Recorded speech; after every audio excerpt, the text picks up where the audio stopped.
Ayan, isang napakagandang araw po sa ating lahat mga kabakyard. Welcome back po sa ating vlog ngayong araw. So ngayong araw po ay tayo po ay magsisimula na ulit mag-breed. So nasabi ko last time po na di tayo nagbe-breed ngayon. So ngayon po meron pong nag-i-inquire na ilan-ilan. So kahit naman po mahina ang bentahan ngayon natin, meron pa rin po namang mga solid na nag-i-inquire sa ating mga manok. So ang gagawin po natin ngayon ay tayo po ay magbi-breed na ulit. So eto pong mga inahin natin ay atin pong ipinilagay na ulit natin sa breeding pin natin at ready na naman po itong i-breed natin. So sinimulan po ito natin kahapon, ginawan po natin ng maliit na breeding pin para po sa kanilang breeding na gagawin natin. So pag ganito po, hindi naman po sa pagmamayabang, meron din naman pong bibili pag tayo po ay nakaproduce na rin po ng ating mga sisiw sa susunod na mga kabuwanan. So,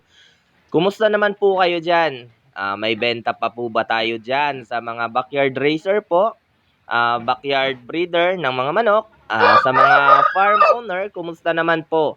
Ayos lang po ba ang atin pong mga pag-aalaga ng ating mga manok? Kumusta naman po ang sales natin? Maganda pa rin po ba?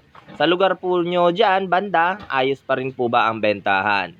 So, ngayon po ay tayo po ay nagbe-breed na. So, ibig sabihin po, mga ilang buwan lamang, pwede na rin po tayong makarelease ng mga sisiw at itlog po na maproproduce po natin dito po sa ilang inahin natin na i-breed po natin ngayon. So, ang gagamitin po natin, ito pong Dompo strain po natin na anak po ng ating mga Kanawayon breed. So, ipapares po natin sa mga Black Gohan po na galing po kay Marcolet at saka kay Sir Silverwing. So, meron pirma yan Jutako dyan. Asahan po natin makaproduce po tayo at sana po ay maganda. Maraming salamat po.